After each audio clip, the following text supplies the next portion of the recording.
Victor, एक अंधा व्यक्ति, अपने दोस्त वसीम की हत्या का गवाह बनता है। हालांकि वह देख नहीं सकता, लेकिन अपनी सूंघने की अद्भुत शक्ति के जरिए हत्यारे की गंध और उसकी गाड़ी की आवाज को पहचान लेता है। पुलिस को पता चलता है कि हत्यारा रसेल इस्साक है। रसेल ने यह हत्या वसीम के बड़े भाई तारिक के साथ मिलकर प्लान की थी। बाद में रसेल विक्टर को पकड़ लेता है और उसे एक टब में हाइड्रोफ्लोरिक एसिड में डालकर बेरहमी से मार देता है। विक्टर के भाई जॉर्ज पीटर, जो एड्टू परिवार के मुखिया हैं, इस घटना से टूट जाते हैं।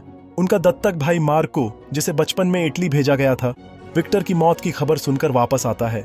वह अपने भाई की मौत का बदला लेने की ठान लेता है। चर्च में विक्टर की स्मारक सेवा के दौरान मार्को रसेल और इस साजिश में शामिल सभी लोगों को खत्म करने की कसम खाता है।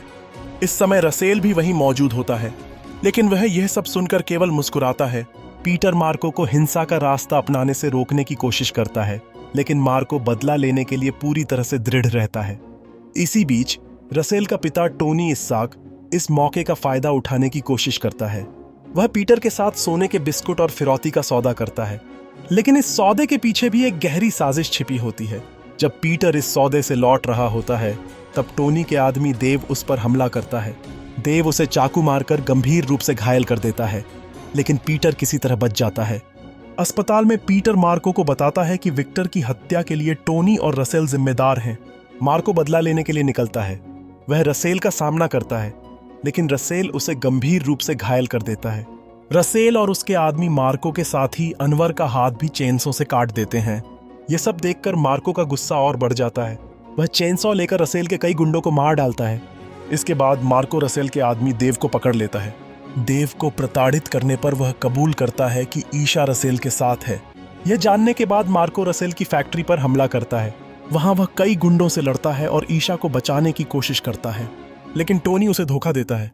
टोनी कहता है कि ईशा रसेल की कार के ट्रंक में बंद है। मार्को और अनवर टोनी को उसके गेस्ट हाउस में पकड़ लेते हैं। टोनी अपनी जान बचाने के लिए सौदा करने की कोशिश करता है, लेकिन मार्को उसे कोई मौका नहीं देता। वह टोनी का हाथ काट देता है और उसके शरीर को एक पैकेज में बांधकर रसेल के पास भेज देता है। इस पैकेज के साथ एक डेटोनेटर भी लगाया जाता है, जो टोनी को खत्म कर देता है। रसेल, जो अब बदले की आग में जल रहा है, अपने दत्तक भाई साइरस से मदद मांगता है। साइरस एक खतरनाक और बेरहम व्यक्ति है।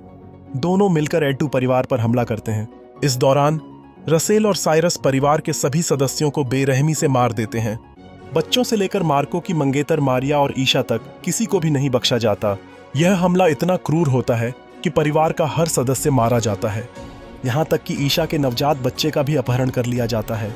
इस हमले के बाद मार्को को घायल और असहाय छोड़ दिया जाता है। वह अपने परिवार के सभी लोगों की मौत पर शोक मनाता है। पीटर, जो अपनी आखिरी सांसें ले रहा होता है, मार्को से कहता है कि उसे न केवल विक्टर बल्कि पूरे परिवार का बदला लेना है। यह सुनने के बाद मार्को बदले की राह पर निकल पड़ता है। मार्को एक भयानक और डरावना रूप धारण करता है। वह साइरस और रसेल का सामना करने के लिए उनके कारखाने में पहुंचता है। वहां एक खतरनाक लड़ाई होती है। मार्को अपने गुस्से और ताकत से सभी गुंडों को मार देता है। अंत में वह रसेल को छुरा घोंपकर मार देता है और उसका दिल निकाल लेता है। वह रसेल को छुरा घोंपकर मार देता है और उसका दिल निकाल लेता है। अपने परिवार का बदला लेने के बाद मार्को फैक्ट्री से नवजात बच्चे को लेकर बाहर निकलता है। हालांकि वह अपने परिवार के खोने का गम कभी भुला नहीं पाता।